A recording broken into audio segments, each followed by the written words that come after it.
तो आज मेरे साथ एक ऐसे गेस्ट है जिनको आप अक्सर टीवी डिबेट शोज में देखते होंगे। हमने आज इनको आमंत्रित किया कि आइए आज हमारे साथ पॉडकास्ट में भी बैठिए। तो आप से मैं तारुफ करा देती हूँ। प्रदीप भंडारी जी हमारे साथ है। बहुत बहुत शुक्रिया हमें ज्वाइन करने के लिए। बहुत बहुत धन्यवाद। मेरा सबसे पहला सवाल प्रदीप जी यही है, मैंने आपको एक जर्नलिस्ट के तौर पे देखा जब उरी का हुआ, फिर उसके बाद हम लोगों ने सर्जिकल स्ट्राइक किया, फिर एयर स्ट्राइक हुआ, ऑपरेशन सिंदूर जब हुआ है, तो now you are not a journalist, you represent that party. अगर मैं पूछूं कि एक जर्नलिस्ट के तौर पे पहले एनालिसिस करिए, कैसे एनालिसिस करेंगे? देखिए, अगर आप भारत की सिक्योरिटी पॉलिसी को देखेंगे प्रधानमंत्री नरेंद्र मोदी जी के अंडर में, तो आप एक चीज़ पाएंगे कि कॉन्सेप्ट होता है एस्केलेशन लैडर का। जनरली भी जितने भी मिलिट्री हिस्टोरियंस रहते हैं वो ये कहते हैं कि भी दो तरीके से कोई भी देश आतंकवादियों के खिलाफ एक्शन ले सकता है। एक कि मान लीजिए कि आप प्रपोर्शनेटली रिस्पॉन्ड करो, मतलब कि भाई अगर आतंकवादी घर के अंदर घुस के आए तो आप जाकर सिर्फ आतंकवादियों पे हमला करो, या दूसरा होता है डिसप्रपोर्शनेटली रिस्पॉन्ड करो। एस्केलेशन लैडर जिसमें 1 से 14 तक रहता है, जिसमें 14 कहते हैं कि फुल न्यूक्लियर एनिहिलेशन वॉर अगर दो कंट्रीज के बीच में होती है, उसमें आप अपने दुश्मन को हमेशा बताते जाओ कि अगर तुम मेरे 3 मारोगे तो मैं तुम्हारे 300 मारूंगा, जिससे जो कॉस्ट उस पर टेरर करने का हो हमेशा बढ़ते जाए। 26/11 के आतंकवादी हमले के बाद अगर आप डिटेल में एनालिसिस करेंगी और उस वक्त की सभी अखबारों को भी उठा के देखेंगी, तो फर्स्ट स्टेटमेंट उस वक्त की सरकार का ये था कि वो एस्केलेट नहीं करना चाहती थी, वो डायलॉग का रूप ले रही थी। वो हमने देखा कि उससे हमें आउटकम नहीं मिल पाया। तो जब बात नहीं हो पाई, बातचीत के साथ में हमें आउटकम नहीं मिल पाया। हमने पाकिस्तान को 26/11 के बाद प्रूफ दिए, सब कुछ हुआ, पर रिजल्ट कुछ नहीं निकला और उसके बाद भी आतंकवादी हमले जाते रहे। जब प्रधानमंत्री जी की सरकार बनी तो थोड़े समय के बाद उन्होंने भी ये कहा कि भाई this is enough, he will change our doctrine. तो जैसे कि आपने कहा कि उरी के बाद सर्जिकल स्ट्राइक हुई, एक मैसेज दुश्मन को दिया कि भाई हम जो है आपके घर के अंदर घुसेंगे। पहला लेवल हुआ। हाँ। उसके बाद जाकर वापस से जब आतंकवादी हमला हुआ तो हमने कहा कि भाई हम हवाई जहाज के जरिए भी, एयर स्ट्राइक के जरिए भी आपके आतंकी ठिकानों को नष्ट कर सकते हैं। उसमें भी मैं कहता हूं कि एस्केलेशन लैडर को इतना डिस्प्रपोर्शनेटली नहीं बढ़ाएगा। पहलगाम वो इन्फ्लेक्शन पॉइंट था जिसमें जितना भी आप डिटेल में एनालिसिस करेंगी, जिसमें जब हमारे मासूमों को धर्म के आधार पर आतंकवादियों ने मारा, तो हमने कहा हम डिस्प्रपोर्शनेटली एस्केलेशन लैडर पे आगे जाएंगे और 100 किलोमीटर दूर एलओसी से। देखिए, उरी में आपने एलओसी क्रॉस करी, आपने बालाकोट के अंदर इंटरनेशनल बॉर्डर क्रॉस करी, अब आप पाकिस्तान के सीने पे पहुंचे, आपने नूर खान एयरबेस पे हमला करा जो रावलपिंडी से महज कुछ किलोमीटर दूर है। आप कराची तक पहुंचे, आप लाहौर तक पहुंचे, सिर्फ पीओके तक नहीं पहुंचे। और पिछली बार हम सिर्फ पीओके तक थे, सिर्फ पीओके तक। हाँ, Muzaffarabad, correct, and it was very few kilometres from LOC. इस बार साथ में आपने भावलपुर और मुनीर के, अगर आप जितना भी 1990s के बाद से जितनी भी आप हमारी कमेंट्री उठा के देख लें, कोई भी एक्स जनरल रहा हो, और मैंने इसका बड़ा डिटेल में एनालिसिस किया है, सब ये कहते थे कि भाई हमको पीओके में आतंकी ठिकानों को नष्ट करना चाहिए। That was the larger thing. कोई ये नहीं सोच पाता था कि आप मुनीर के और Bahawalpur, which is in the heart of Pakistan, क्योंकि चला तो मुनीर ही रहा है। जी, चला तो मुनीर ही रहा है। सिर्फ मुनीर, पाकिस्तानी मिलिट्री ही आतंक को पनाह देती है। इसीलिए आप देखेंगी पहली बार हिंदुस्तान ने स्टेट और नॉन स्टेट एक्टर्स के बीच में जो डिफरेंशिएशन होता था कि भाई हमें पहले क्या कहते थे कि हमें लगता है कि हम पाकिस्तान की सरकार से बात करेंगे कि वो आतंकवादियों के खिलाफ एक्शन, हमने इस बार प्रधानमंत्री जी ने पहली बार ऐसा हुआ है जो स्पष्ट कर दिया है कि हमारी डॉक्ट्रिन ये है कि जो पाकिस्तान से आतंक निकल रहा है उसकी जिम्मेदारी पाकिस्तान के स्टेट की है, which means that publicly we have declared that Pakistani military, Pakistani state is responsible for terror, not just the terrorists. बहुत डिटेल एनालिसिस किया आपने, बहुत अच्छा लगा। बट टेल मी दिस कि क्योंकि पत्रकार को छोड़ दे पत्रकार था, फिर भी उसके अंदर का पत्रकार जागृत रहता है। ये पत्रकार ने बताया कि एक प्रवक्ता ने बताया कि भाई नहीं, हमने काम तो अच्छा किया। देखिए, मैं ये चीज़ कहूँगा कि इस मामले में जो मैंने एनालिसिस किया है, ये एनालिसिस आप किसी भी मिलिट्री हिस्टोरियन, किसी भी वॉर वेटरन से उठा के देखेंगे, वो ये मानेगा। मैं इस वक्त ये नहीं कह रहा कि कौन सी पॉलिसी फेलियर थी, कौन सी नहीं। मैं बस आपको ये फैक्चुअली रख रहा हूँ कि भारत ने अपनी पॉलिसी विज़ावी पाकिस्तान को कंप्लीटली बदल दिया है और अब हमने स्पष्ट कर दिया है कि स्टेट एक्टर्स और नॉन स्टेट एक्टर्स। एक और बात बोलूँगा सपना जी, पहली बार आप चेक कर लीजिए किसी भी प्रधानमंत्री की स्पीच को, प्रधानमंत्री ओपनली न्यूक्लियर ब्लैकमेल को कॉल आउट कर रहे हैं, वरना जनरली आप देखिए कमेंट्री क्या रहती थी कि भाई पाकिस्तान के पास न्यूक्लियर वेपन है। अब आप याद करिए, जब प्रधानमंत्री जी से 2019 के समय में एक इंटरव्यू में क्वेश्चन पूछा गया, उन्होंने कहा था मैं खुद चेक करके आ गया हूं कि पाकिस्तान में कितना न्यूक्लियर दम है। तो आज हमने विश्व को भी मैसेज दे दिया है कि just because Pakistan is a nuclear power, that does not mean that we can not hit deep inside Pakistan. I believe if you look at globally, no country has been able to do so कि एक nuclear power एक दूसरी nuclear country जो आतंक फैला रही है उसके घर के अंदर घुस रही है, उसके न्यूक्लियर ब्लैकमेल को भी कॉल आउट कर रही है। This is unprecedented. और चेतावनी भी दे रही है। चेतावनी भी साथ में दे रही है। देखिए ये क्वेश्चन वाजिब जरूर है कि भाई इंटेलिजेंस कैसे हुआ कि वो आतंकी घुसे, इस पर तो सर्वदलीय बैठक के अंदर भी सरकार ने बोला है और उसकी जांच हो रही है, वो रिपोर्ट पेश होगी। परंतु ये हम सबको एक्नॉलेज करना चाहिए और ये ग्लोबल कम्युनिटी, न्यूयॉर्क टाइम्स और वॉशिंगटन पोस्ट जो जनरली एक बायस्ड प्लेटफॉर्म्स हम मानते हैं, अब मैं प्रवक्ता के रूप में कह रहा हूँ इसको, not as a journalist this statement, उसने तक ये एक्नॉलेज करा है कि भाई हिंदुस्तान ने पाकिस्तान को काफी भारी नुकसान पहुंचाया और डीप के अंदर नुकसान पहुंचाया और पाकिस्तान भारत पे कुछ नहीं कर और पाया। सीएनएन के एंकर्स ने सवाल भी पूछा उनके जितने भी मंत्री रहे या जो भी कोई जुड़ता है एम्बेसी से कि भाई आप वो दिखाओ, प्रूफ दिखाओ। तो उन्होंने कहा भाई हमने तो सोशल मीडिया देखा है, मतलब now they are giving social media as a proof. But Congress ये कह रही है कि भाई जब नरेंद्र मोदी मुख्यमंत्री थे गुजरात के, एक इंटरव्यू के दौरान उनसे पूछा गया 26/11 हमला अगर आपके वक्त में होता, आप होते प्रधानमंत्री, आप क्या करते? तो उन्होंने कहा भाई घर में घुस के मारता, मैं तो वॉर करता, मैं तो जंग करता। तो आज जब मौका था भाई, आपके पास पूरा मौका था कि आपकी सेना पूरी तरीके से तैयार है, आपने क्यों नहीं वॉर का ऐलान किया, ये क्यों नहीं पीओके के लिए लड़ाई लड़ी, अगर आप दूसरों पे सवाल खड़े कर रहे हो तो? देखिए पीओके कि हम तो पाकिस्तान में घुस गए। देखिए मॉडर्न वॉरफेयर यही थी जो इस वक्त हमने करी। आपसे मैं एक पूछना चाहता हूँ लॉजिकल बात, 20 साल पहले आप एक नॉर्मल सा फ़ोन यूज़ करती थी, वो नोकिया का फ़ोन आता था, उससे आप किसी से बातचीत करती थी। 20 साल बाद, बहुत बेसिक एग्जांपल दे रहा हूँ, आप जो है एक एंड्रॉयड आईफोन का फ़ोन इस्तेमाल करेंगे, व्हाट्सएप कॉल कर रही है। So you have evolved with technology. 20 साल पहले जो जंग होती थी कि भाई आप जो है सामने सेनाओं को रखोगे और पूरा आक्रमण करोगे, आज के मॉडर्न वॉरफेयर के युग में आप मुझे बताइए ऐसी जंगें कहाँ होती? Today the modern warfare is exactly what India did to Pakistan. परिस्थितियां बदल गई हैं, वॉरफेयर बदल चुकी है, वॉरफेयर की परिस्थितियां बदल गई हैं। Even in fact this is warfare. जहां आप मुझे बताइए वॉरफेयर का ऑब्जेक्टिव क्या होता है? वॉरफेयर का ऑब्जेक्टिव ये रहता है कि आप दुश्मन को मैक्सिमम डैमेज करो और आपकी मिनिमम कैजुअलिटी रहे। हमने इस वक्त जब हम पाकिस्तान के अंदर घुसे और ऑपरेशन सिंदूर किया, हमने पाकिस्तान के आतंक के ठिकाने भी नष्ट किए, आतंकवादियों को भी मारा, उनके मिलिट्री बेसिस पे भी हमला करा और हमारी मिनिमम कैजुअलिटी रही। अब अगर आप एक फिस्ट टू फिस्ट फाइट की बात कर रहे हैं, उसमें भी आप क्या ऑब्जेक्टिव अचीव करोगे? उसमें आप आतंक के ठिकानों को नष्ट नहीं कर पाओगे, उसमें आप मिनिमम आपकी भी कैजुअलिटी ज़्यादा हो सकती है और दुश्मन की सिर्फ थोड़ी बहुत कैजुअलिटी हो सकती है। तो आप ये मत कंपेयर करिए कि 20 साल पहले और अभी में ज़मीन आसमान का फ़र्क है। In fact there is a consensus कि 1971 के बाद में भारत का ये सबसे बड़ा ऑपरेशन है। और 72 में तो कैजुअलिटी भी बहुत हुई थी। इनफैक्ट तब हमारे 4000 से ज़्यादा सैनिकों की जाने भी गई थी। साथ में हमने पाकिस्तान को 10,000 किलोमीटर वापस से दे दिया था और 90,000 उनके सैनिक वापस दे दिए थे, पर हमको कुछ नहीं मिला था। ये मैं नहीं कह रहा, शिमला समझौते पर ये सवाल भी खड़े हुए इस पे मैं नहीं कह रहा। उस वक्त आर.एन. काओ वाज द रॉ चीफ एट दैट टाइम।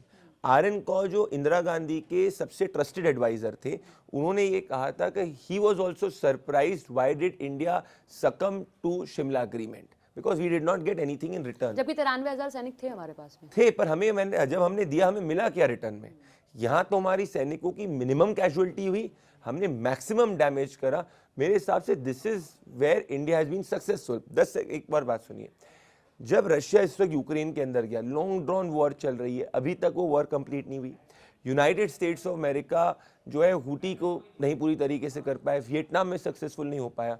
तो अगर आप ग्लोबल उठा के देखेंगी, जो सो कॉल्ड डेवलप्ड कंट्रीज हैं, वो जब खुद अपने ऑपरेशंस में सक्सेसफुल नहीं हो पाई, तो हिंदुस्तान इकलौती ऐसी कंट्री है जो अंदर घुसा भी है, न्यूक्लियर ब्लैकमेल भी कॉल आउट किया है, टेररिस्ट को भी मारा है, टेररिस्ट के आकाओं को भी मारा है और अपने भी सबसे मिनिमम कैजुअलिटी करी है। I believe this is the युग ऑफ मॉडर्न वॉरफेयर। और यहाँ हम लोग सक्सेसफुल हुए हैं क्योंकि हमारे पास वो टेक्नोलॉजिकली सैवी मशीन्स थी और मैन बिहाइंड द मशीन के पास वो करेज था, इस कारण हम सक्सेसफुल हो पाए।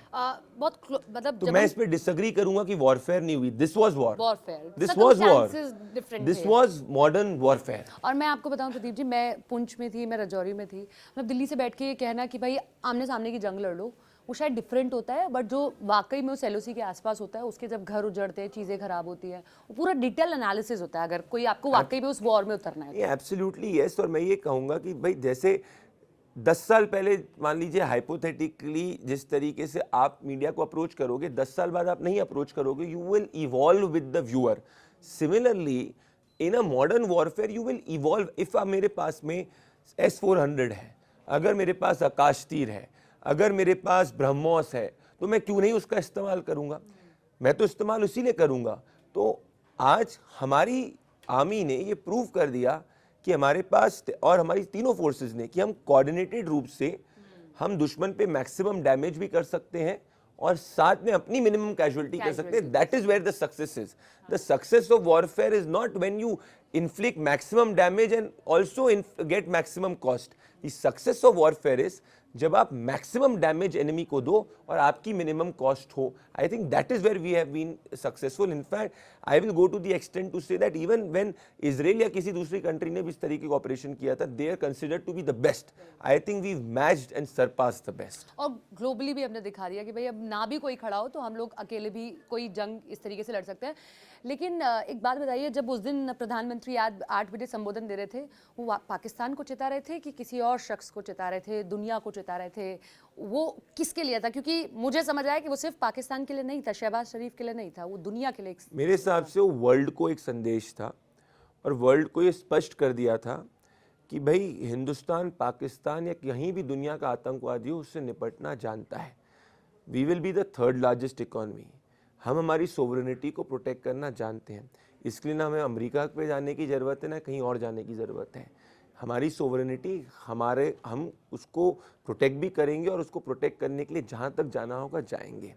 तो मेरे हिसाब से वो मैसेज सिर्फ और सिर्फ पाकिस्तान के लिए नहीं था, एक दुनिया को मैसेज था कि भाई पाकिस्तान से अगर बातचीत होगी तो सिर्फ पीओके पे होगी और आतंकवाद पे होगी और किसी चीज़ पे नहीं होगी।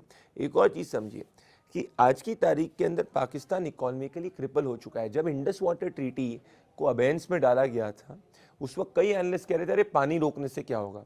आज आप देखिए कि एक टेम्पररी सीजफायर है, तब भी पाकिस्तान क्या हाथ जोड़कर बोल रहा है कि भाई इंडस वाटर ट्रीटी को वापस से चालू कर दो। क्यों? क्योंकि उसको पता है कि लॉन्ग टर्म उसकी इकोनॉमी जो 80% इंडस के पानी पे निर्भर करती है वो क्रिपल हो जाएगी। Sindh Punjab. So this is where we are calculative, we are cool, at the same time we are very decisive against the enemy. But ये क्विक मेजर्स हैं क्या? क्योंकि अभी मतलब हमने ट्रीटी के लिए बोल दिया है, बट अभी भी डैम्स बहुत तेजी में तैयार करने होंगे, तभी आप रोक सकते हो। क्योंकि एक हद तक अगर आपने पानी रोक लिया तो फिर वो हमारे लिए प्रॉब्लम हो जाएगी। तो ना चाहकर भी हमें थोड़ा रिजर्व करना पड़ रहा है। देखिए, अगर आप इस गवर्नमेंट की कोई भी पॉलिसी को आप देखेंगे तो इट इज़ नेवर एडहॉक, हमेशा वो एंड टू एंड प्लानिंग के हिसाब से होती है। 10 साल पहले जब मेड इन इंडिया की बात हुई थी डिफेंस में, मुझे याद है इसको मुखौल उड़ाया गया था कई विपक्षीय द्वारा कि भाई कैसे होगा। आज हम 80 से ज़्यादा देशों को एक्सपोर्ट भी कर रहे हैं और साथ में जब हमारा पहले 70% से ज़्यादा हम बाहर के इक्विपमेंट्स पे डिपेंडेंट है, आज वो डिपेंडेंसी कम डाउन भी हो चुकी है। जो पहले 2 लाख करोड़ डिफेंस बजट था, आज वो 6 लाख करोड़ से ऊपर हो गया और उसको 50,000 करोड़ से ज़्यादा बढ़ाने की बातचीत और कॉन्वर्जेशन भी चल रही है। तो हम काफ़ी आगे हैं। So this much I am very sure that the government always does long term planning. Indus water से जो आपको स्ट्रैटेजिक एडवांटेज आपके एनिमी पे मिलेगा वो एक दिन में नहीं होगा, पर वो आप समय के साथ ज़रूर देखेंगे, क्योंकि इट विल इकोनॉमिकली क्रिपल। है ना, हर कंट्री का बेस इकोनॉमी ही होता है, क्योंकि जितनी बड़ी आपकी इकोनॉमी होगी उतनी ज़्यादा आपको स्पेंडिंग पावर, एबिलिटी होगी अपने डिफेंस में स्पेंड करने के लिए। और यहीं भारत आज ऊपर है, क्योंकि आज हम 4th लार्जेस्ट इकोनॉमी की तरफ बढ़ रहे हैं। पाकिस्तान नॉट इवन 10 लार्जेस्ट के अंदर आता है। This is where we have strategic edge. एक और मैं आपको छोटा एग्जांपल दूंगा। आप जैसे कह रही हैं कि भाई हमने इतना बड़ा, जब यूनाइटेड स्टेट्स ऑफ अमेरिका पे 9/11 का हमला हुआ था, it took US more than 60 days even to go inside Afghanistan. मैं कह रहा हूँ 10 साल तो छोड़िए, जब ओसामा बिन लादेन को पकड़ा उस वक्त का यूनाइटेड स्टेट्स ऑफ अमेरिका को भी 60 days लग गए थे अफगानिस्तान के अंदर घुसने में। हम 15 दिन के अंदर पाकिस्तान के अंदर घुसे, स्ट्राइक करी, आतंकी अड्डों को नष्ट किया और वापस भी आ गए। हमारी मिसाइल्स के जरिए। आई think that it is a, जब ग्लोबल हिस्ट्री लिखी जाएगी, and I say this with lot of authority, that this will be an inflection point for other agencies and other countries to also follow. How can they go against terror? But Congress को क्यों लग रहा है कि आप लोग सेना का इस्तेमाल कर रहे हैं? उरी का सर्जिकल स्ट्राइक हुआ तो उन्होंने सबूत मांगे, इस बार तो सबूतों ने चीख चीख कर बोला, लेकिन वो अब कह रहे हैं कि भाई आप सेना के शौर्य का इस्तेमाल करते हैं, चुनाव इर्द गिर्द होते हैं, ये सब कुछ। और जैसे आप ही के एक नेता ने बयान दे दिया कि भाई देश और सेना नतमस्तक है पीएम के चरणों में, तो उनको लग रहा है कि फिर से एक जुमला आया और फिर से बिहार का चुनाव है, आने वाले टाइम में यूपी का भी चुनाव है, सब अब झोली में चला गया बीजेपी के। देखिए, चुनाव तो आएंगे और जाएंगे। पहलगाम के आतंकवादियों ने ये थोड़ी देखा था कि भाई बिहार का चुनाव आ रहा है तो उसके संबंध में आतंकवादी हमला करें। उन्होंने तो सिर्फ ये देखा था कि मासूमों की जान उनको लेनी है और उनको भारत के सोल पर हमला करना है। तो उस चुनाव वाली बात तो इलॉजिकल है और वो इसीलिए कांग्रेस पार्टी कह रही है क्योंकि उसको पता है कि आज देश के जनमानस में एक सेंटिमेंट है कि अगर पाकिस्तान को मुंहतोड़ जवाब दे पाई भारत तो इसीलिए दे पाई कि मोदी जी की सरकार है। जब इंदिरा जी की सरकार थी तब अटल जी ऑपोजिशन में थे और उन्होंने एक स्टेटमेंट कहा था कि हम सब एक ही पार्टी हैं इस वक्त में और इंदिरा जी के पीछे साथ में खड़े हैं कि पाकिस्तान को मुंहतोड़ जवाब दिया जाए। कोई प्रूफ नहीं मांगा दिया गया था, कुछ नहीं मांगा गया था। जब 26/11 का आतंकवादी हमला भी हुआ था उसके बाद भी हमारा पार्लियामेंट में एक ही स्टैंड था और किसी नेता ने गुड कॉप बैड कॉप नहीं खेला था कि we are with the government to punish the perpetrators of 26/11। Congress नहीं कर पाई। डिप्लोमेसी में फेल हो गए बीजेपी की। ट्रंप जिनसे हमने हाथ मिलाया, जिनके साथ हम खड़े हुए, जिनके साथ हमने इतना सब कुछ किया, वही ट्रंप आके इस तरीके की चीजें कर रहे हैं। तुर्की हमारे साथ खड़ा नहीं हुआ, दूसरे देश हमारे साथ नहीं खड़े हुए। देखिए, आज पूरा इस्लामिक कंट्री वर्ल्ड हमारे साथ खड़ा हुआ है, barring apart Turkey and Azerbaijan.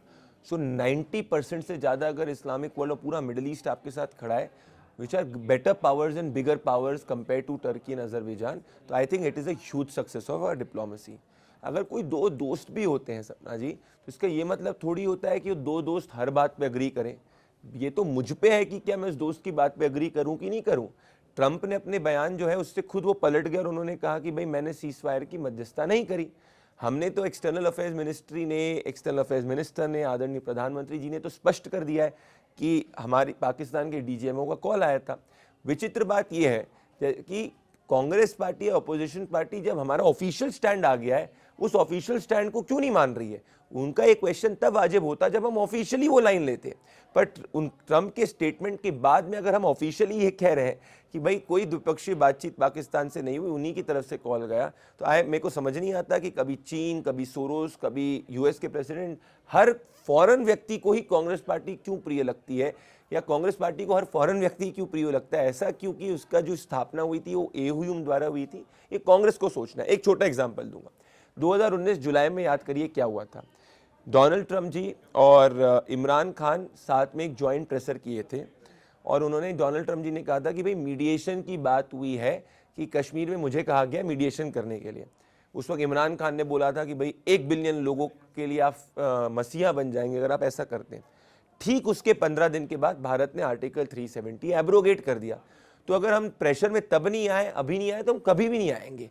Data और फैक्ट्स तो यही कहता है। उसके बाद भी हमारी यूएस के साथ में दोस्ती और ज़्यादा बढ़ी, हमने स्ट्रैटेजिकली और आगे बढ़े। पर इसका यह मतलब थोड़ी होता है कि कोई दोस्त है तो दोस्त की हर बात पे अग्री करी जाए। व्हाट यू वर डूइंग जब आपने सुना ऑपरेशन सिंदूर के बारे में? मतलब जब मैं तो सो रही थी और अचानक से फोन आया, फिर मैं ग्राउंड रिपोर्टिंग पे निकल गई। सेम ईयर मैं भी जब अच्छा। जब ऐसा हुआ था तो तुरंत मुझे मैसेज आया और कितने बजे पता चला? 5 मिनट बाद। 1:45 पे तो हुआ ही है शायद। हाँ, मतलब जैसे ही खबर आई अक्रॉस मैंने देखा चैनल्स में फ्लैश। चैनल से पता चला या बीजेपी इंटरनल से? मुझे व्हाट्सएप पे जो है, हम लोग भी देखिए जो भी पता चलता है इस मामले में, क्योंकि it is a matter of national security, तो जैसे आपको पता चलेगा वैसे ही हमें पता चलेगा। So there is no difference. तो जैसे चैनल्स पे फ्लैश हुआ उसी वक्त जो है हमको व्हाट्सएप पे पता चला एंड देन तुरंतली हम लोग उस पर एक्टिव थे। उसके बाद में लाइन और लेंथ क्या लेनी है, that is the decision of the party, but this is where all of us were together. Ground reporting को कब उरी के बाद जब सर्जिकल स्ट्राइक हुआ था, एयर स्ट्राइक हुआ, तो बड़ा मतलब मुझे लगता है एक पत्रकार ना कभी मरता नहीं अंदर का पत्रकार, उसको लगता है अरे भाई यहाँ भी ग्राउंड रिपोर्ट। देखिए मुझे ऐसा लग रहा था कि बॉर्डर पे ज़रूर अगर जाके कुछ कंट्रीब्यूट करते और लाइव देखते तो ज़रूर मैं उसकी बात मानूंगा कि वो एक अंदर से इच्छा ज़रूर थी। डिप्लोमेसी में वी आर सक्सेसफुल अभी लग रहा है। या हाँ, और एक चीज़ और, मैं भी आपसे ऑफ कैमरा बात कर रही थी, मोदी जी का ये नारा है अब यही समय है, सही समय है। अभी युवाओं के अंदर ना बड़ा जोश है, और जैसा आपने देखा टर्की, अजरबैजान, जितना भी सामान है हम सब बहिष्कार कर रहे हैं उसका, व्यापारी भी। क्या लग रहा है कि यही सब है, लोहा गर्म में चोट मार देनी चाहिए सरकार को कि भाई अब वक्त है made in India, make in India को बहुत सीरियसली लो हर चीज़ में? देखिए सरकार तो 10 साल से इसको सीरियसली ले रही है और जनता का भी इसमें समर्थन मिल रहा है। तभी अगर आप देखेंगे कि जो इंडिजिनस डिफेंस इक्विपमेंट्स हैं उसकी संख्या बढ़ती जा रही है और आज हम 80 से ज़्यादा देशों को डिफेंस एक्सपोर्ट कर रहे हैं। देखिए भारत जो है अपना जी, और ये कोई पॉलिटिकल बात नहीं, ये एक फैक्चुअल बात है कि एक बड़े इन्फ्लेक्शन पॉइंट पर खड़ा है जहां दुनिया में कमोशन है और भारत स्थिरता प्रधानमंत्री जी के अंडर प्रोवाइड कर रहा है। हमने 25 करोड़ से ज़्यादा लोगों को गरीबी रेखा के बाहर भी निकाला है, साथ में हमने ऑपरेशन सिंदूर भी करा है, उसके साथ में हम टॉप 5 अर्थव्यवस्था में भी पहुंच चुके हैं और साथ में हम नंबर 1 इन्वेस्टमेंट डेस्टिनेशन है एशिया के अंदर। और अगर हम इसी ग्रोथ से ग्रो करते रहे तो हम एक डेवलप्ड कंट्री 2047 में बनेंगे और वही हमारा सक्सेस होगा। देखिए दुनिया शक्ति की ही इज्जत करती है, जो वीक होता है उसको सिर्फ एम्पैथी मिलती है। हमें वीक नहीं होना है, प्रधानमंत्री जी भी समझते हैं शक्ति की तरफ ही बढ़ना है। और आज दुनिया को हमने बता दिया है कि हम एक स्विंग पावर नहीं है, हम एक स्ट्रॉन्ग पावर है। स्विंग पावर होता है कि भाई किसी दूसरे के इंटरेस्ट के हिसाब से अपनी पॉलिसी डिसाइड करो। हमारी विदेश नीति एक कंप्लीटली सोवरेन विदेश नीति है जिसमें हमारे हित क्या है उसी के हिसाब से हम निर्णय करते हैं और वो किसी दूसरे कंट्री के हितों के हिसाब से कंटिंजेंट नहीं है। आज ही समय है और सही समय बिल्कुल सही है, तभी आप देखेंगे कि आने वाले समय में हम चौथी लार्जेस्ट इकोनॉमी भी बनेंगे और दुनिया का कोई भी इंटरनेशनल बॉडी ये नहीं कह रहा कि भारत थर्ड लार्जेस्ट नहीं बनेगा, हम थर्ड लार्जेस्ट भी बनेंगे और वो हमारा सबसे ज़्यादा सक्सेस पॉइंट होगा क्योंकि उससे हमें और हमारे डिफेंस पे स्पेंड करने की कैपेबिलिटी और एबिलिटी मिलेगी। और जो भी कंट्रीज इकोनॉमिकली पीछे गई हैं उनकी स्पेंडिंग पावर भी कम हुई है और हम ये मोदी जी के निर्देश में ही कर सकते हैं। ये मैं इसलिए भी पूछ रही हूँ क्योंकि इजराइल को इस बात का आभास हो गया था कि भाई देखो हम एक ऐसा देश है जिसको अकेले सैन्य तौर पर खड़ा होना होगा। उसने आज अपना सैन्य का सबसे बेस्ट सिस्टम बनाया हुआ है और वो उसने ऐसे ही किया कि जब उसके ऊपर बार बार चोट हो रही थी तो उसने अकेले खड़े होकर बनाया। अब अगर हमें ये महसूस हो रहा है कि भाई हम पे कोई चोट कर रहा है तो हमें अकेले खड़ा होना पड़ेगा, इसलिए मैं कह रही हूँ कि यही समय है। 100% यही समय है। आकाश तीर मेड इन इंडिया है, ड्रोन सब स्ट्रेटेजिकली इजराइल और इंडिया साथ में बना रहा है। डिफेंस स्टार्टअप हिंदुस्तान के अंदर सबसे ज्यादा फास्टेस्ट ग्रोथ रेट है। हिंदुस्तान के अंदर पिछले बार $1 बिलियन से ज्यादा कंपनीज चाइना से ज्यादा हिंदुस्तान के अंदर रजिस्टर हुई है। हिंदुस्तान के डिफेंस बजट की रेट ऑफ ग्रोथ एवरी साल बढ़ती भी जा रही है और हमारा डिपेंडेंसी दूसरे कंट्री के ऊपर कम होती जा रही है। पर देखिए एक रूल है ऑपरेशनल एफिशिएंसी का, विच मीन्स कि भाई हम मेड इन इंडिया कर रहे हैं, साथ में हम स्ट्रैटेजिक अलायंस भी कर रहे हैं क्योंकि ऑपरेशनल एफिशिएंसी हमारी फोर्सेस की कम नहीं होनी चाहिए। क्योंकि किसी चीज़ में आज की तारीख में हम नंबर 1 होंगे उसको इंडिजिनसली बना सकते हैं। कोई ऐसी टेक्नोलॉजी होगी जिसमें हमें 4-5 साल आगे लगेगा, परंतु उसका ये मतलब नहीं कि उस 5 साल तक हमारी फोर्सेस को टेक्नोलॉजी नहीं मिले। तभी हम S-400 की डील भी जाके रशिया के साथ करते हैं क्योंकि वो सबसे बड़ी टेक्नोलॉजी है। और याद करिए उस वक्त हमें कितना इंटरनेशनल प्रेशर था, but still we did it. So a Rafale is also necessary, S-400 is also necessary, but at the same time Akashteer is also necessary because that speaks about your indigenous. BrahMos indigenous है, Rafale strategic है, तो इन दोनों का मिश्रण ही हमको आगे लेके जाएगा। ट्रम्प का जब वो बयान सुना कि भाई उन्होंने कहा एप्पल के सीईओ से कि भाई ये देखिए वहाँ पर मत आप प्लांट लगाइए, वहाँ मुझे नहीं लग रहा कि संभावनाएं ठीक हैं। व्हाट यू थिंक कि मतलब हम टर्की और उसका बहिष्कार कर रहे हैं, अगर हम भगवान न करे आईफोन का बहिष्कार करने पे आ गए तो पता नहीं क्या हो जाएगा। नहीं आईफोन का कोई बहिष्कार नहीं होगा। You use iPhone? नहीं, मैं एम एन एंड्रॉइड पर्सन। देखिए मेरा एंड्रॉइड फोन है, एंड्रॉइड फोन। पर मैं आपको एक चीज और बताऊंगा कि देखिए मतलब ये कहना भी मुझे लगता है सही नहीं था। देखिए उसी स्टेटमेंट के आखिरी लाइन में जो लिखा है, ट्रम्प ने बोला था India is doing very well, so आज they can take care of themselves. तो डोनाल्ड ट्रम्प को भी एक्नॉलेजमेंट था कि भारत एक आर्थिक शक्ति बन रहा है, उसको कोई रोक नहीं सकता। उसके बाद में एप्पल ने क्लैरिफाई कर दिया कि भाई हम हिंदुस्तान के अंदर बनाने वाले हैं। So it is I would say it is an acknowledgement. I would take the statement in the way that Donald Trump is also acknowledging that India is an economic superpower and tomorrow will be the third largest Kangana Ranaut ने economy. इस पे tweet कर दिया तो उन्हें delete करना पड़ा था जेपी नड्डा ठीक जी के है, कहने अब कंगना देखिए, कंगना जी ने उस पर स्पष्टीकरण दे दिया already, but overall what I look at it, आप उसको थोड़ा सा जनरली लोग नेगेटिवली देख रहे हैं, मैं उसको ये देख रहा हूँ कि इवन यूएस का प्रेसिडेंट भी मान रहा है कि भारत की आर्थिक शक्ति बहुत आगे बढ़ने वाली है. सब कहते हैं कि अब मैं थोड़ा आपके जर्नलिस्ट से प्रवक्ता मोड पे आती हूँ. सब कहते हैं कि बीजेपी के अंदर दो ही लोगों की चलती है भाई, नरेंद्र मोदी और अमित शाह. जर्नलिस्ट भी रहे, अब आप प्रवक्ता हो गए, आप ही खुलासा कर दो, वाकई में चलती है या बंदों की सुनी जाती है कि मीटिंग हो रही है, सुना जाए, या प्रवक्ताओं को एक सूची दे दी जाती है भाई आपको अब डिबेट में ये ऐसे ऐसे ही बोलना है. देखिए, सबकी सुनी जाती है. भारतीय जनता पार्टी एक कार्यकर्ता बेस्ड पार्टी है और इसमें आपका परफॉर्मेंस और आपका पेशेंस ही आपको आगे लेकर जाता है. और मैं आपको सीधा एग्जांपल दूंगा, जब हम रिकॉर्ड कर रहे हैं, कोई दुनिया देश का व्यक्ति नहीं बता सकता कि बीजेपी का नेक्स्ट अध्यक्ष कौन होगा. यही भारतीय जनता पार्टी की शक्ति है कि हर कार्यकर्ता को इक्वल अवसर मिलता है. बट हमारे नेता मोदी जी हैं, ये सभी कार्यकर्ता जो है वो जानते हैं. वो इसलिए नहीं बता सकता कि वो दो ही लोगों को पता है, या फिर वो एक चुनाव होता है पूरा चुनाव होता है.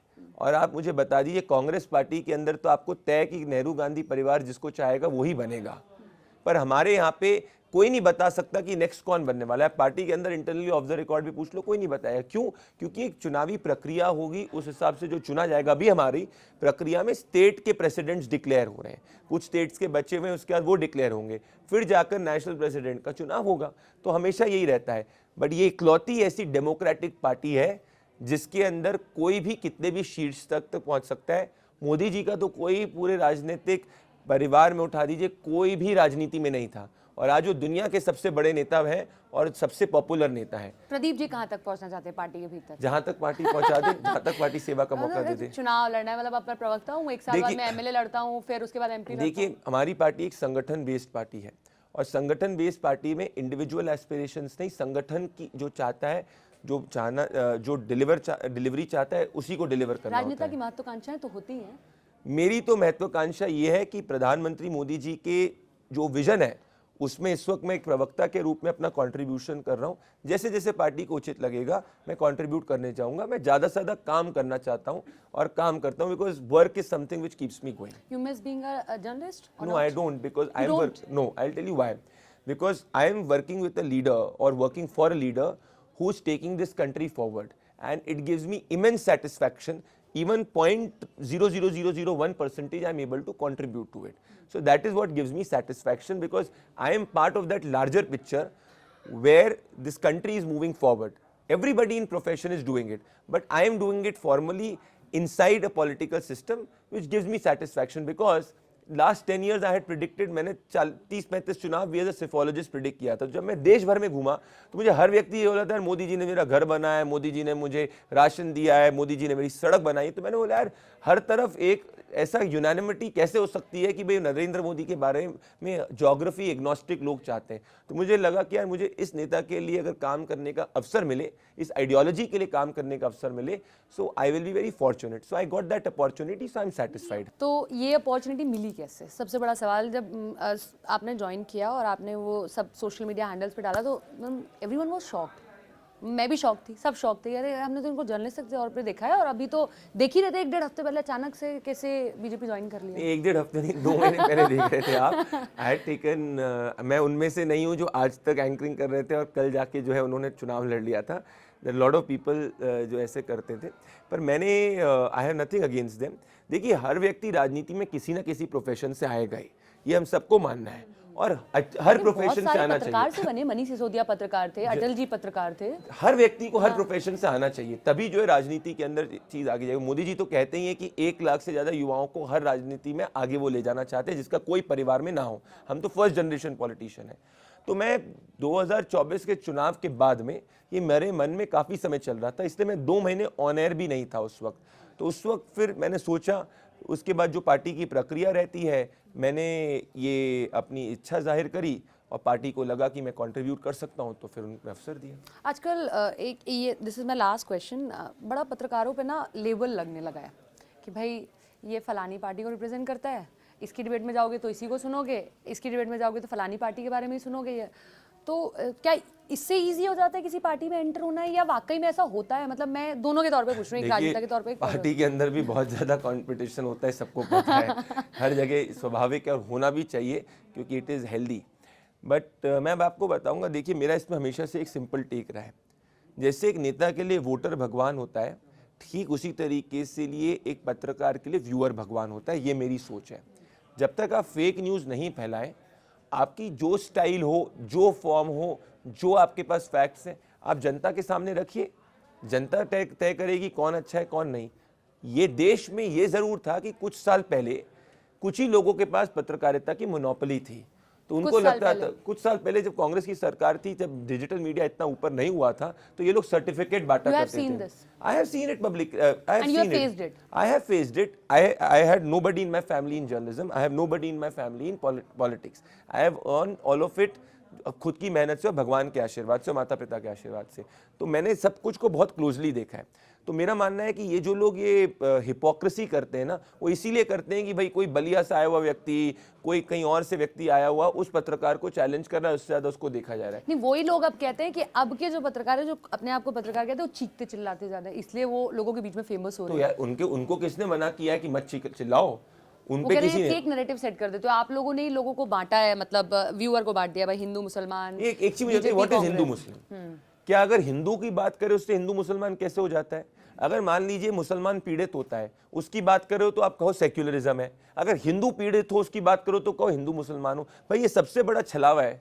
अगर हिंदू को धर्म देखकर मारा गया पहलगाम के अंदर, तो बोलेंगे कि भाई धर्म देखकर मारा गया, उसमें गलत क्या है? ये देश में इन फ्रॉडों ने पहले कांग्रेस के समय में ऐसा फर्जी नैरेटिव फैलाया था कि अगर हिंदू पीड़ित रहे उसकी बात मत करो, सेक्युलरिज्म खतरे में पड़ जाए। क्यों भाई? What is secularism? हर व्यक्ति धर्म एग्नोस्टिक, उसको सिमिलर ट्रीट करना चाहिए। तो अगर हिंदू पीड़ित होता है उसके लिए भी इतनी आवाज उठाओ, मुसलमान पीड़ित होता है उसके लिए भी आवाज उठाओ, क्रिश्चियन पीड़ित होता है उसके लिए भी आवाज उठाओ। हिंदू पीड़ित रहा है उसके लिए कितने लोगों ने आवाज उठाई है? अगर आवाज उठाई होती तो कश्मीरी पंडितों को अपना घर छोड़कर नहीं जाना पड़ता 1990s में। अगर देश के उस वक्त के बैठे हुए जो सुकड़ लोग थे, उन्होंने इस लॉबी ने, लटेंस लॉबी ने आवाज उठाई होती, तो कश्मीरी पंडितों को अपना घर छोड़कर नहीं जाना पड़ा था। तो बीजेपी के बारे में कह दी जाए, तारीफ कर दी जाए, तो गोदी मीडिया हो जाते हैं, नारे लग जाते हैं, हम लोग कहीं चले जाते हैं। तो जो लोग सोनिया गांधी जी और राहुल गांधी जी की गोदी में बैठते हैं, उनसे पूछा करते थे कि आपने कौन सी साड़ी पहनी है और कौन सा चीज़ खाने में खाया है, लंच में खाया है, अगर वो पत्रकारिता का स्टैंडर्ड था तो उनको मुबारक हो। मेरा किसी भी पत्रकार पे कोई चीज़ नहीं, मेरा काम है हर व्यक्ति अपने प्रोफेशन और अपने एडिटर के प्रति, जो एडिटर चाहता है सम्मान करे। एडिटर मालिक के हिसाब से चाह रहा है, मालिक वो चाह रहा है जो जनता देख रही है।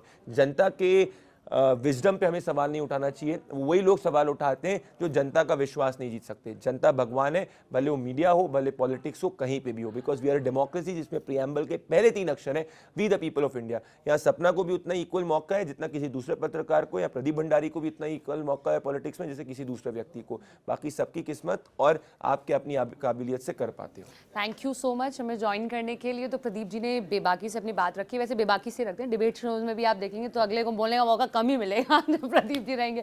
Thank you so much, thank you.